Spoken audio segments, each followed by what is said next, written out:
భారతీయ Jan Sangh party ఒక మచ్చ లేకుండా, ఒక మరక లేకుండా స్వచ్ఛమైనటువంటి ఒక హిందుత్వ పార్టీ, జాతీయ రాజకీయ పార్టీ భారతీయ జనసంఘ్.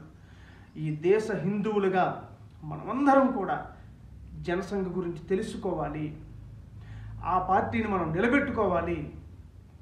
రానున్న రోజుల్లో ఈ దేశంలో హిందువుల పరిస్థితి ఎంత దయనీయంగా మారిపోతుందో ప్రస్తుతం మనం చూస్తూ ఉన్నాం.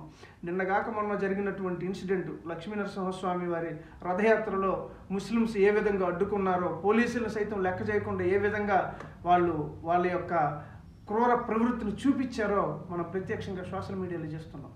ఇది ఒక్కటే కాదు, ఈరోజు తమిళనాడులో ఎలాంటి పరిస్థితి ఉందో మీకు తెలుసు. ఈరోజు వక్ఫ్ బోర్డు పేరుతో ఈరోజు దేశంలో అనేక ఆలయాల్ని, ఆస్తుల్ని కబ్జాలు చేసుకుని అన్యాయంగా లాక్కునే ప్రయత్నం జరుగుతూ ఉంది. ఇక ఇంకా చెప్పాలనుకుంటే పచ్చిగా ఒక 10 ఇల్లు ముస్లిం ఇల్లు ఉన్న దగ్గర ఒక హిందూ బ్రతకడం ఎంత కష్టమో నిజాయితీగా ఆలోచించుకొని చెప్పండి.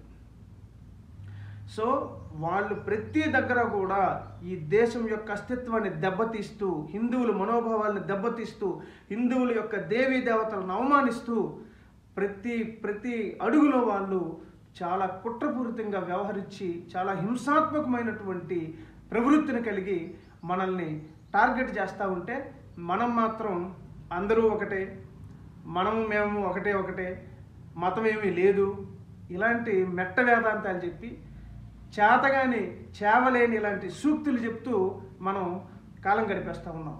ఇది ఏమాత్రం మనకు మంచిది కాదు.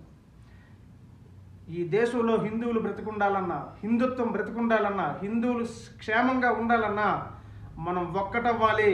తిరుగుబాటు మాత్రమే మార్గం, ఇంకొక మార్గం లేదు. దయచేసి ప్రతి హిందువుకి నేను ఇది మనవి చేస్తూ ఉన్నాను, దయచేసి అర్థం చేసుకోండి.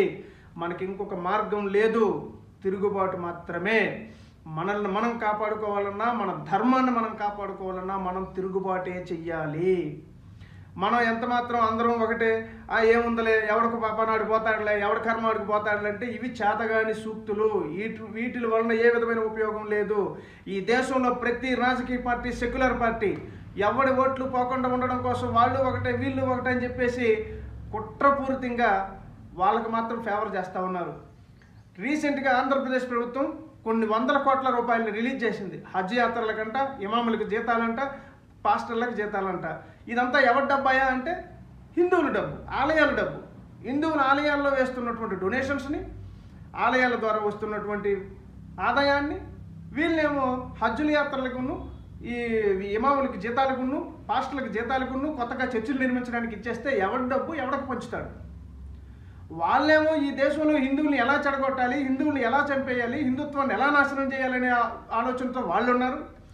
ఒక పక్క ఇంకొక క్రైస్తవ మతస్థులు ఎక్కడ అవకాశం ఉంటే అక్కడ హిందువులందరినీ కూడా కన్వర్ట్ చేసేసి, మతం మార్చేసి వాళ్ళు లేనిపోని వాళ్ళు చెప్తున్నవి చూస్తూ ఉంటే అసలు చాలా దారుణమైనటువంటి పరిస్థితి. ఎన్ని వేషాలు వేస్తున్నారో తెలియదు. ఇలాంటి దయనీయమైనటువంటి పరిస్థితిలోకి హిందూ ధర్మాన్ని దిగజార్చేస్తూ ఉన్నారు. వీటన్నిటిని అడ్డుకోవాలంటే మన దగ్గర ఇంకో మార్గం లేదు. కేవలం హిందువులం అంతా ఒక్కటిగా ఉండాలి. అలా ఒక్కటిగా ఉంటే సరిపోతుందా? మరి మనకు ఉన్నటువంటి వేదిక ఏదైనా ఉందా అంటే ఒక రాజకీయ వేదిక అనేది మనం ఏర్పాటై ఉంది. పూర్వీకులు ఎప్పుడో మనకు 1951లోనే భారతీయ జనసంఘ్ పార్టీ మనకు ఆల్రెడీ స్థాపించబడి ఉంది. ఆ పార్టీ ఇప్పటికీ బ్రతికే ఉంది. నిజంగా మనం ఈ దేశ హిందువులుగా మన బాధ్యతగా ఒకసారి భారతీయ జనసంఘ్ గురించి తెలుసుకుందాం, ఆ పార్టీకి మన మద్దతునిద్దాం. కనీసం ఈ పార్టీ బ్రతికుందని చెప్పి గుర్తిద్దాం. ఎందుకంటే అలాంటి ఒక రాజకీయ పార్టీని ఈరోజు మనం బ్రతికించుకోలేకపోతే రేపు పొద్దున్న మన ధర్మాన్ని రక్షించుకోవడంలో మనం చాలా ఇబ్బంది పడే పరిస్థితి వస్తుందని చెప్పి నేను మనవి చేస్తూ ఉన్నాను.